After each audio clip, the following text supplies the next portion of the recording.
The morning sun broke through the thin veil of fog that hung over the quiet town of Milford, washing the distant hills in hues of gold and amber. The sound of gravel crunching under worn-out boots echoed faintly as Daniel Hayes trudged along the dirt road, his breath visible in the crisp autumn air. His denim jacket was faded, his hands calloused and rough. A map of hard years and harder lessons. He carried an old toolbox that rattled with every step, the sound a reminder of the only thing he truly owned anymore. He paused at the bend in the road, staring down the valley where a small wooden farmhouse stood, its roof sagging, paint peeling, and fence half collapsed. The place looked as tired as he felt. "Come on, Danny," he muttered under his breath, adjusting the strap of his tool belt. "One more job. Just one more." A breeze whispered through the tall grass as he approached the house. He could see her now. Bent over near the shed, sleeves rolled up, hammer in hand. She was trying, unsuccessfully, to nail a loose plank back into place. The woman looked young, maybe in her early 30s. Her auburn hair tied messily behind her head, a few loose strands falling into her face. She noticed him and straightened, brushing dirt from her jeans. "You must be the handyman I called." Daniel nodded, setting his toolbox down beside him. "Yes, ma'am." "Daniel Hayes. You said your shed roof was leaking." Her eyes softened, though her tone stayed cautious. "That's right. Every time it rains it floods half my tools. I tried fixing it myself, but..." She laughed nervously. "Guess I'm better with plants than nails." Daniel smiled faintly. "That's all right. Most people are." She extended her hand. "I'm Claire." Her handshake was firm and her eyes, hazel, bright but wary, held something Daniel couldn't quite name. Maybe loneliness. Maybe loss. He'd seen that look before. Too many times, in too many mirrors. As he climbed up the side of the shed, his boots scraping against the wood, he couldn't help but glance back at her occasionally. She moved with quiet determination, stacking crates, checking soil, tending to a few wilted sunflowers that clung to life near the porch. She seemed fragile, yet unbreakable. Inside the shed, Daniel worked methodically. The air smelled of hay, old wood, and something sweet. Like apples freshly picked. His hands moved with practiced precision, hammering nails, replacing warped boards, sealing cracks. Each had echoed in the still morning, blending with the distant hum of cicadas. Claire returned after a while with 2 mugs of coffee. "Thought you might want something warm," she said softly, setting one down beside him. He nodded in thanks, wiping sweat from his brow. "Appreciate it. It's colder than it looks out here." "Yeah," she said, looking out toward the hills. "It gets lonely too." Her words lingered in the air, heavier than the silence that followed. Daniel sipped the coffee, trying to ignore the ache in his chest that always came when people mentioned loneliness. His wife's face flashed in his mind. Her laugh. The way she used to hum while washing dishes, the way she'd looked the night she left. Then his daughter. Lily. Her big brown eyes asking why mommy wasn't coming home. He forced the memory away and focused on the task. "I'll have this roof patched up by sundown. Should hold through the next storm." Claire smiled. "You work fast." He shrugged. "Been fixing things my whole life. Houses, cars, fences, sometimes people." Her smile faded slightly. "You don't seem like someone who's had it easy." Daniel chuckled dryly. "You'd be right about that." He didn't notice the way she studied him then. Like she saw past the rough exterior, the worn jacket, the tired eyes. Like she saw something familiar in his struggle. As the sun climbed higher, Daniel worked in silence while Claire tended to her fields. They barely spoke, but a quiet understanding grew between them. 2 souls carrying invisible burdens, each too polite to ask about the others. By late afternoon, the shed looked nearly new. Daniel climbed down, brushing sawdust from his jeans. Claire's face lit up with genuine gratitude as she inspected the repairs. "This is incredible," she said, running her fingers along the smooth new boards. "I can't thank you enough." He gave a modest nod. "Just doing my job." She hesitated, then added, "You didn't charge much for this. You could have easily asked for double." Daniel smiled faintly. Not in the habit of overcharging people who actually care about their land. Claire tilted her head, curiosity flickering in her eyes. "You sound like someone who's been around farms." "Used to have one," he admitted quietly. "Before." He stopped himself. "Before things went south." Her voice softened.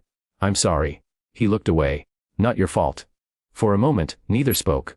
The air felt still, almost sacred, like both knew there were stories better left untold. Then Claire broke the silence. "You know, she said, almost casually, I could use help around here. There's always something breaking, something falling apart. If you're looking for steady work. Daniel blinked, surprised. You'd hire me again? I'd hire you tomorrow, she said simply. You're honest. That's rare around here. He considered it. The thought of steady income, even small, meant groceries for Lily, rent for another month, gas for the truck that barely ran anymore. He nodded slowly. All right. I'll come by tomorrow. Claire smiled. It's a deal.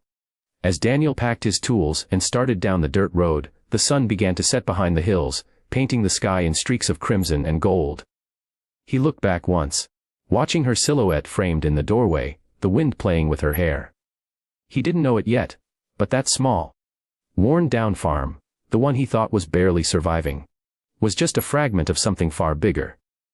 Claire wasn't just another struggling farmer trying to make ends meet. She was the quiet owner of thousands of acres of rich farmland, hidden behind layers of modesty and solitude. And Daniel Hayes, the man who'd lost everything, had just stepped into the one story that could change his life forever. The next morning dawned gray and heavy, clouds sagging low as if ready to burst. Daniel's old pickup coughed and rattled its way up the same dirt road, tires spitting mud as he pulled beside the farmhouse. Lily sat in the passenger seat, her small hands clutching a worn-out sketch pad. She was 8, quiet, observant, with eyes far older than they should have been. Stay in the truck, sweetheart. Daniel said gently. I won't be long. She nodded without complaint, opening her pad to draw. She rarely spoke much anymore.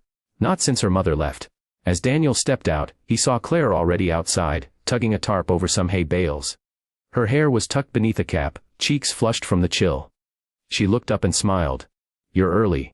Truck doesn't like sitting idle, he said, hoisting his toolbox. Neither do I. Claire glanced toward the pickup. That your little girl? He turned briefly. Yeah. Lily, she's welcome to come inside, you know. It's warmer in there. Daniel hesitated. He wasn't used to kindness. Not the kind that came without a catch. But when he saw Lily's small figure shiver inside the cab, he relented. You sure? She won't be any trouble. Claire smiled softly. She looks like she could use a cookie more than trouble. Moments later, Lily sat at Claire's kitchen table. A steaming mug of cocoa in front of her, crumbs from a cookie dusting her fingers. She was shy, answering Claire's questions in nods or soft, yes, ma'am. Yet something in the farmhouse's quiet warmth, its old wooden beams, the ticking clock, the scent of cinnamon and hay, seemed to ease her.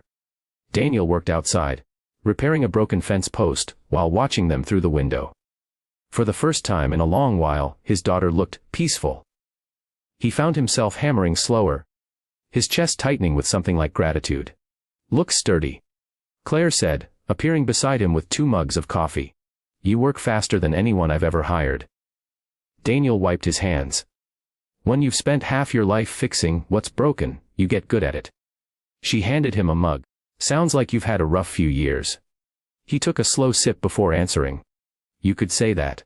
But Claire leaned against the fence, studying the horizon. This land helps, she murmured. When my husband died, I thought I'd sell it all. But something about it keeps me grounded. Reminds me that even when things fall apart, life keeps growing. Daniel glanced at her, surprised. Your husband, I didn't know. Car accident, she said softly. 2 winters ago.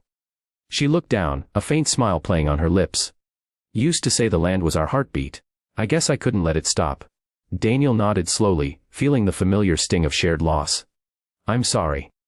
I know what it's like to lose someone. Your wife? She asked gently. He hesitated, then sighed. Not dead, just gone. Her eyes softened. That can hurt worse. They stood there for a long moment, both staring out over the fields.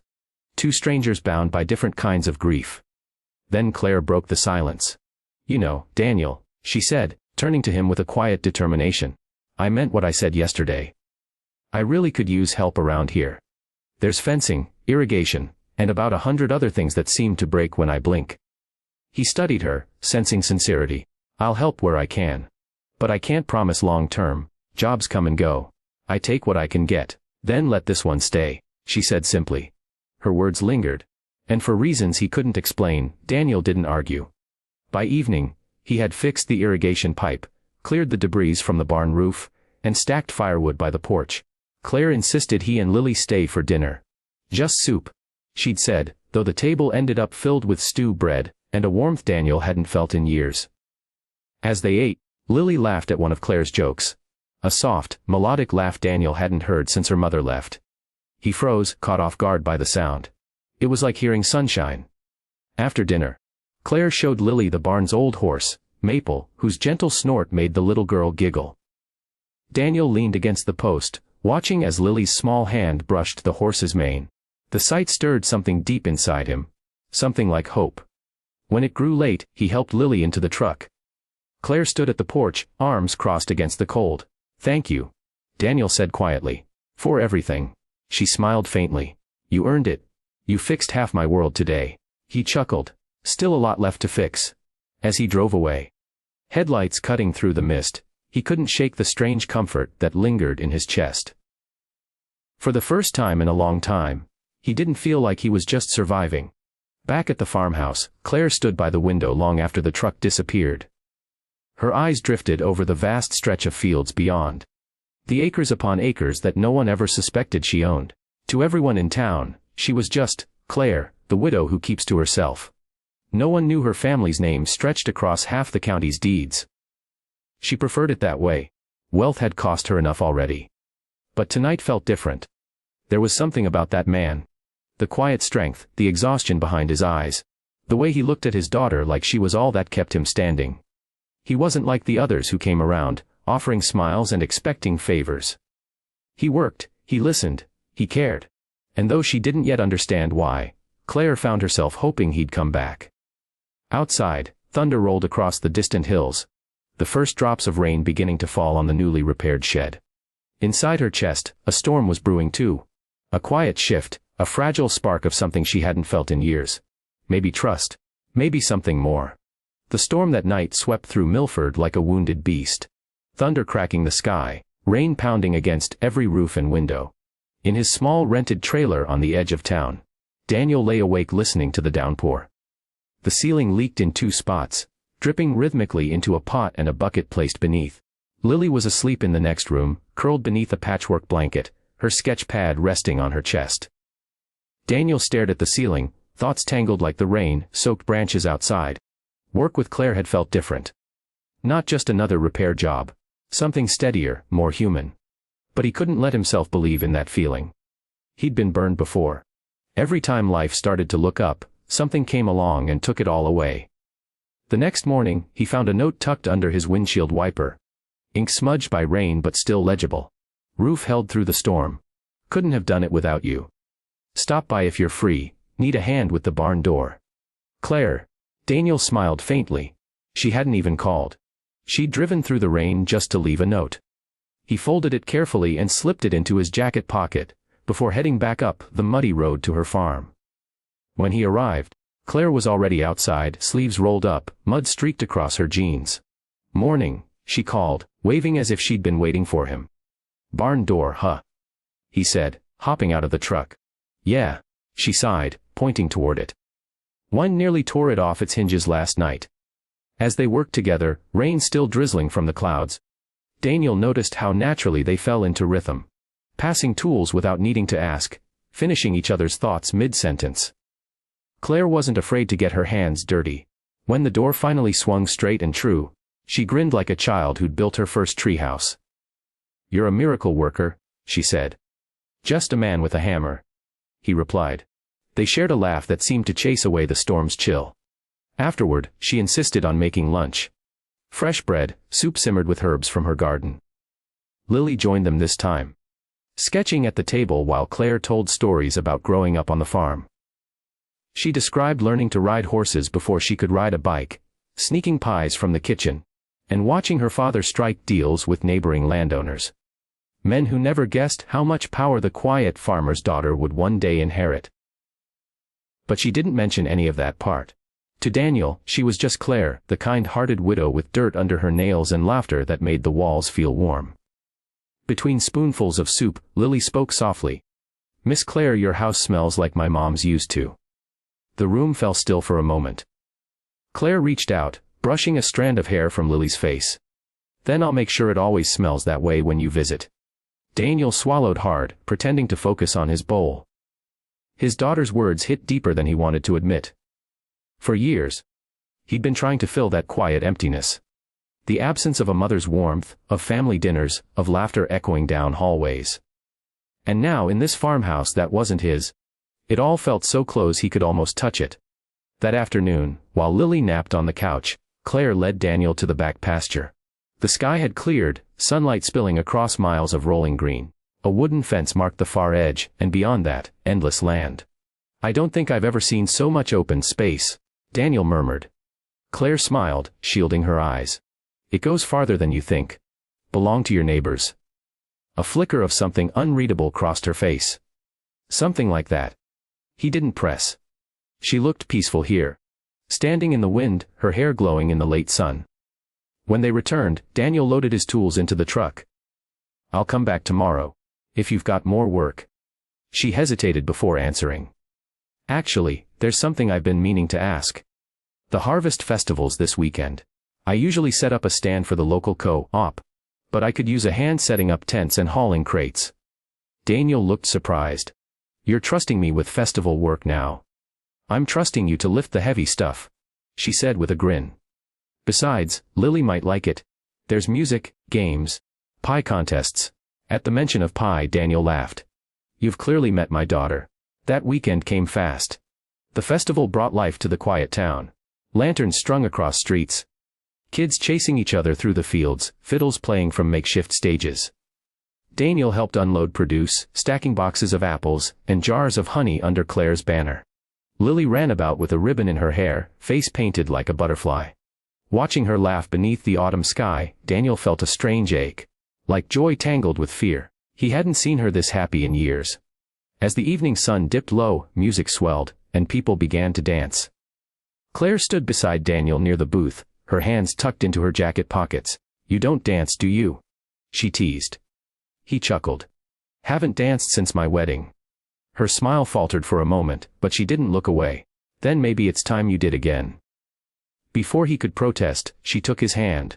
Warm, firm. And led him toward the small patch of grass where couples swayed beneath string lights. His heart pounded, uncertain and alive.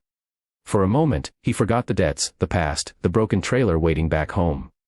All that existed was the scent of hay, the soft laughter of his daughter. And the woman who seemed to see something in him no one else ever had. When the song ended, they stood close, breath mingling in the cool night air. She looked up at him with eyes that shimmered like twilight. "Thank you," she whispered. "For what?" "For making this place feel alive again." He wanted to say something, anything, but words felt too small. So he just nodded, heart full, unaware that everything was about to change. Because not far from the festival grounds, a black SUV had pulled up by the dirt road. Inside sat two men in suits, studying the fields through tinted windows. One of them glanced down at a folder bearing the name Hayes, Daniel. "She's getting close to him," the man muttered. "We might have a problem." The other man smirked. "Then we'll remind him where he really belongs." The laughter from the festival drowned out the sound of the engine as the SUV rolled away, its tires leaving deep tracks in the mud. And just like that, the peace Daniel had found was about to unravel. The next morning, a pale fog clung to the fields like a secret that didn't want to lift. Daniel arrived at the farmhouse earlier than usual. His thoughts still heavy from the night before. The dance, the laughter, the look in Claire's eyes. It had all felt like a dream he didn't deserve. But dreams never lasted for men like him. As he stepped out of the truck, something felt off. A sleek black SUV was parked near the gate. Two men in suits leaned against it, talking quietly. They looked painfully out of place among the weathered fences and muddy boots of Milford. Claire stood a few feet away, her arms crossed, face tense.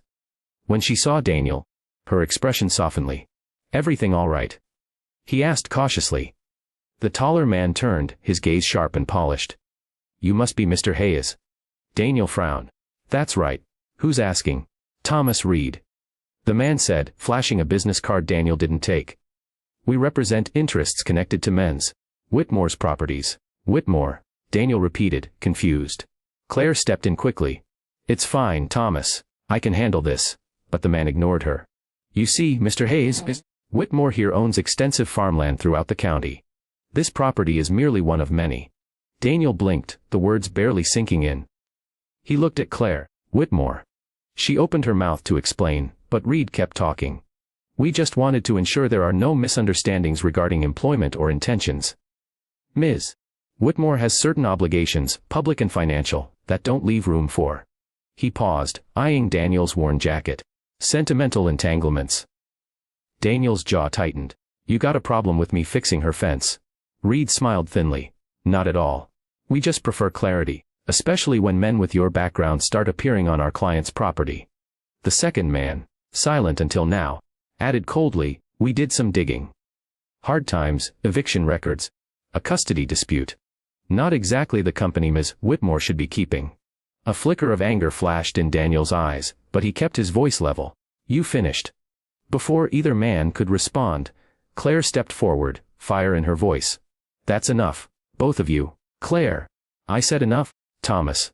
Her tone carried authority Daniel hadn't heard before. The men exchanged glances, then nodded stiffly and walked back to the SUV. As the vehicle disappeared down the dirt road, silence fell between her and Daniel. He looked at her, disbelief cutting through his voice. So, what? You've been lying to me. She flinched. I wasn't lying. I just didn't tell you everything. Everything. He laughed bitterly. You're not some small-time farmer scraping by. You own half the damn county. Her voice trembled. I didn't want you to see that first. People treat me differently when they know. They expect things, money, favors, opportunities. I wanted someone who saw me. Daniel stared at the ground, jaw clenched. And you thought lying about who you are would help. I wasn't lying. She insisted. I just wanted a normal life. One where people don't bow or gossip about the rich widow on the hill. He shook his head, stepping back. You should have told me, Claire. You had people watching me, digging into my past. My daughter's past. Her face paled. I didn't know they'd do that. Then, maybe you don't know the kind of people you keep around. He turned toward his truck, anger and humiliation burning through him. Claire reached out, her voice breaking. Daniel, please. I never meant to hurt you. He stopped but didn't look back. You didn't hurt me. You just reminded me why I stopped trusting people a long time ago. The engine roared to life, and before she could say another word, he drove off, leaving a cloud of dust swirling in his wake. Inside the farmhouse, the silence was unbearable. Claire sank onto the porch steps, her hands trembling. She hadn't meant for this.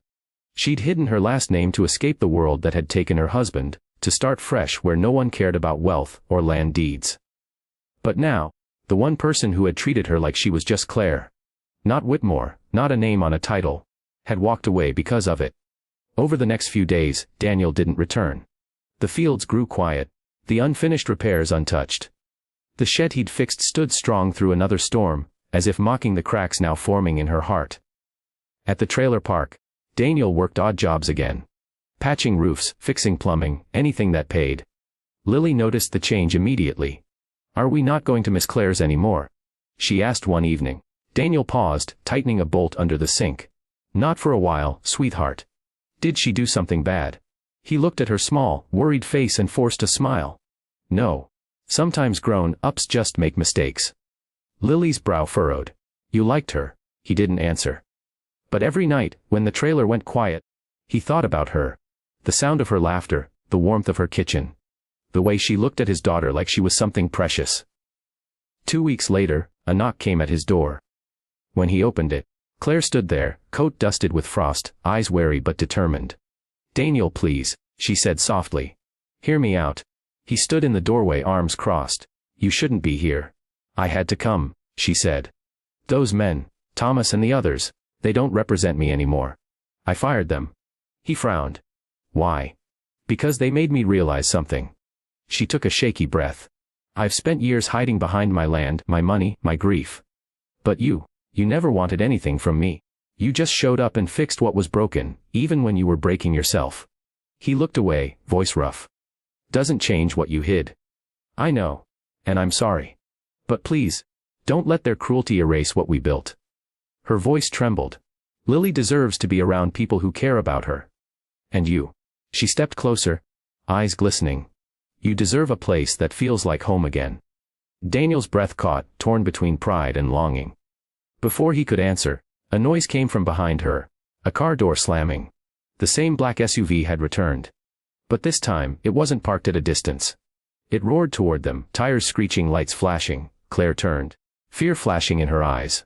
"Get inside," Daniel shouted, grabbing her arm as the SUV skidded to a stop in front of the trailer. Two men stepped out, the same ones from before.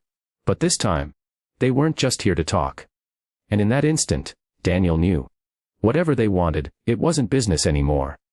The wind cut sharp through the night as the SUV's headlights flooded the dirt yard, slicing through the cold darkness like blades. Daniel instinctively stepped in front of Claire, his body tensing, every instinct screaming that these men hadn't come to negotiate. The taller one, Reed, emerged first, his expression colder than before, his tie fluttering in the wind. The second man followed, holding a folder under one arm and something small and metallic in the other, though the dim light made it hard to tell what. "Mr. Hayes," Reed said smoothly, voice calm but edged with menace. "I'm afraid you've made things difficult for us." Daniel's fists clenched. "You're the ones showing up at my home in the middle of the night. I'd say you're the problem." Reed smiled without warmth. "We warned you once to stay clear of Ms. Whitmore. But you didn't listen." Claire stepped forward, voice trembling but fierce. "You don't speak for me anymore, Thomas. You have no right to be here." "On the contrary," he said coolly. "You've signed more contracts with us than you can remember. The investors expect you to remain cooperative." "Investors?" Daniel spat. "You mean leeches." Reed's smirk deepened. "Call it what you want. Ms. Whitmore's holdings are worth millions. Too much to let some washed-up handyman worm his way into her good graces and start meddling." Daniel took a step closer, his voice low and dangerous. "You don't talk to her like that." The second man moved suddenly, stepping toward Daniel with a hard shove. Daniel stumbled back but didn't fall. "Easy," Reed said, pretending to be calm. "We're not here for violence. We're here for understanding." Claire's eyes flashed. "Understanding? You threatened him. You went through his private life. His daughter's life." Reed sighed. "We did what was necessary. You're blinded by pity, Claire. That man and his little girl. Sad story. Yes. But that's all it is. Tragedy wrapped in bad decisions. Don't let it ruin everything your husband built." Daniel's hands curled into fists. He lunged forward before he could stop himself, grabbing Reed by the collar. "Say one more word about my daughter." The second man raised his hand, something glinting. "A gun." Claire's voice cut through the air, sharp as glass. "Stop." For a heartbeat, no one moved. Only the wind and the faint creak of the old trailer filled the silence. Then Reed lifted his hand, signaling his partner to lower the weapon. "Easy. Hayes," he said, his smirk gone now. "We're leaving. But if you care about your daughter, you'll take my advice." He straightened his jacket, his tone turning dark. "Stay away from Ms. Whitmore. This is bigger than either of you." They turned and walked back to the SUV. The engine roared to life, tires spitting gravel as it disappeared down the road, leaving behind only the echo of their warning. For a long moment, neither Daniel nor Claire spoke. His heart pounded so hard he could feel it in his throat. Finally, he exhaled and muttered, "What the hell was that?" What Claire's voice was barely a whisper. "Those men used to work with my husband. After he died, they stayed on to manage the estate. But I found out they were laundering money through fake land contracts, selling off pieces of my property behind my back. When I cut ties, they threatened to handle things quietly. I didn't think they'd actually." She broke off, shaking. Daniel stepped closer, his anger fading into something gentler. "Hey, it's all right. You're safe here." She looked up at him, her voice trembling. "No one's safe, Daniel. They have connections, political, financial. If they can't scare me, they'll go after you." He shook his head. "Let them try." Her eyes pleaded. "Don't be reckless.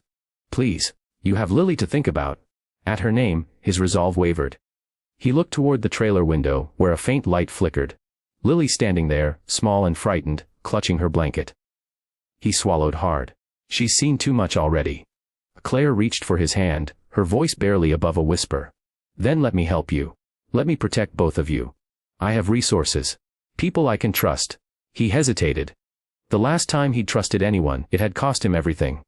But something in her eyes, desperation mixed with sincerity, made him believe. "All right," he said finally. "What do we do?" She took a deep breath. "We fight back. Quietly, smartly. If we can prove what they've been doing, the law can handle the rest." I still have documents. Contracts, ledgers, proof of their embezzlement. They wanted to scare me into silence, but now, her jaw tightened. No, they've crossed a line. Over the next 2 days, Daniel and Claire worked together in secret. He reinforced her barn doors, checked locks, and rigged up lights around the property. She gathered papers and emails, piecing together a trail of evidence that stretched years back. Lily stayed close by, drawing pictures of horses and stars, while the adults whispered late into the night. There was something profoundly human about it. Two broken souls trying to build safety out of chaos. And in those quiet hours, when exhaustion softened their words, something deeper grew between them. A bond not born from attraction, but from shared survival. One night, while Daniel reviewed the printed documents spread across the kitchen table, Claire poured coffee and sat across from him. You ever think life gives us people for a reason? She asked quietly. Daniel looked up. Can't say I've figured out the reason part yet. She smiled faintly. Maybe we're both just learning how to trust again. He met her gaze, the distance between them shrinking until it felt like the world outside had disappeared. For the first time in years, Daniel felt like he was standing on solid ground. But peace was short-lived. A few hours later, as he walked toward his truck to grab a tool, he heard it. The crunch of tires on gravel, faint but unmistakable. He froze, eyes darting toward the road. Headlights flickered between the trees, then vanished. He rushed back inside. Claire, get Lily, now. Her eyes widened. What's wrong? They're back. And before either of them could move, the sound of glass shattering cut through the night. A brick crashed through the window, scattering papers and shards across the floor. Attached to it was a note, scrawled in bold ink, last warning. Daniel's hands trembled as he picked it up. Claire's voice broke into a whisper. They won't stop, will they? He looked at her, fury burning through his exhaustion. No. But neither will we. Outside, thunder rolled again over Milford's hills, like the world itself bracing for what was coming next. The dawn came gray and heavy, the kind of morning that felt too still, too watchful. The farmhouse stood quiet beneath a low blanket of clouds, its windows boarded from the night's chaos. Daniel hadn't slept. He sat at the kitchen table, staring at the brick on the counter, the one that had shattered their peace. Claire entered quietly, a blanket around her shoulders. You didn't rest. He shook his head. Couldn't. Every sound outside feels like a threat. She poured him coffee, her hands trembling slightly. I called Sheriff Monroe this morning. He's sending someone to take statements. But, if those men are as connected as I think, it might not stop them. Daniel looked up, his eyes dark but steady. Then we'll have to make sure the law has to act. She nodded slowly, clutching a stack of folders she'd been guarding for years. Ledgers, bank transfers, property records. Proof. The kind of proof that could destroy everything Reed and his investors had built. They drove into town together later that morning. Lily sat in the back seat, coloring quietly, unaware of the danger her father tried so hard to shield her from. Claire glanced at her through the mirror, her heart aching. That child had seen too much loss for one lifetime. The sheriff's office sat on Main Street, sandwiched between the old diner and the feed store.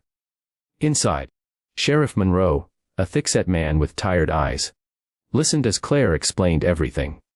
You're saying Reed and his people have been stealing from your late husband's estate for years, he said, flipping through the documents.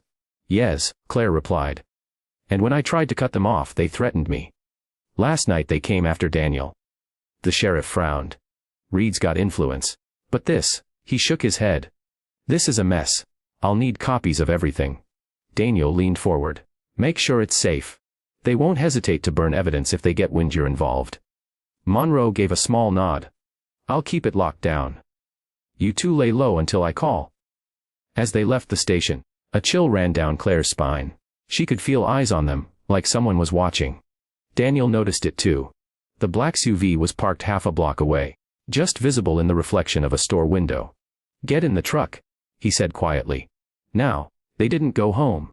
Instead, Daniel drove toward the hills, following back roads until they reached a clearing that overlooked the valley.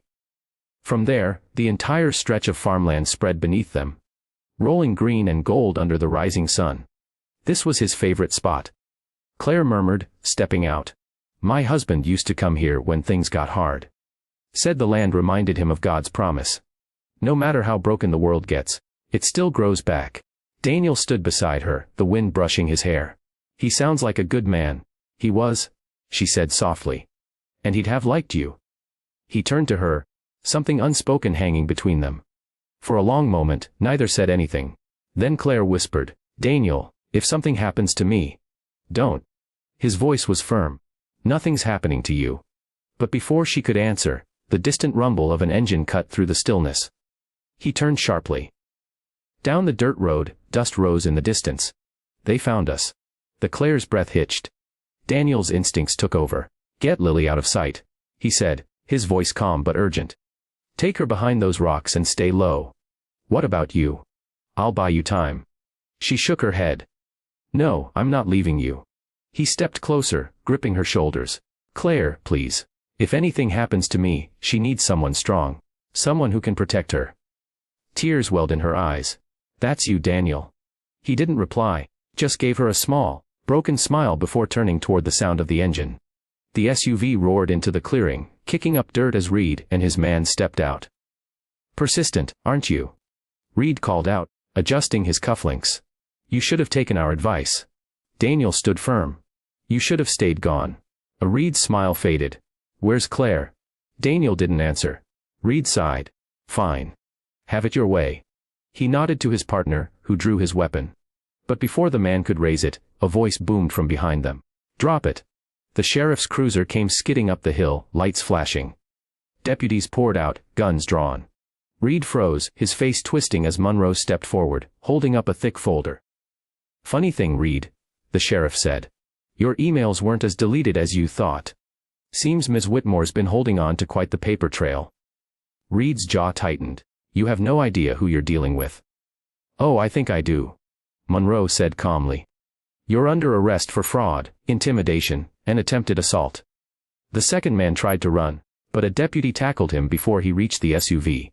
Reed struggled, shouting threats about lawyers and lawsuits as handcuffs clicked shut around his wrists. Daniel exhaled, the tension draining from his body.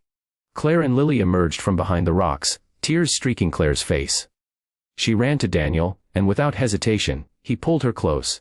It's over, she whispered. He shook his head gently. No, it's starting. In the weeks that followed, the story spread across Milford.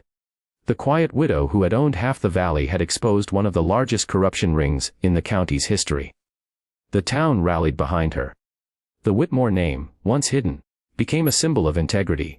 Daniel found steady work, first helping rebuild fences damaged during the chaos, then managing Claire's property, full-time. He and Lily moved into a small cottage on the edge of her land. It wasn't fancy, but it was safe. And for the first time in years it felt like home. One late afternoon, Daniel stood in the field, watching Lily chase butterflies near the shed he'd first repaired. The sunset poured gold across the horizon, the same warm light that had started it all. Claire walked up beside him, her hand brushing his. Funny, she said softly, smiling at the shed. All this trouble started with a broken roof. He chuckled. Wes, some things are worth fixing. They stood there in silence as the last of the daylight faded. Two people who had lost everything yet somehow found each other in the ruins. Claire turned to him. You helped me remember that strength doesn't always look like power or money. He met her gaze.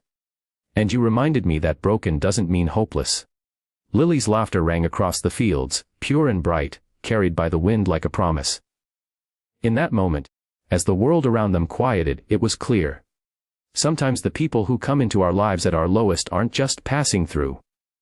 Sometimes, they're the ones sent to rebuild what was lost, piece by piece, until the heart learns to believe again.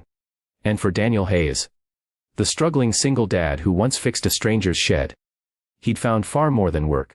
He'd found a reason to live again.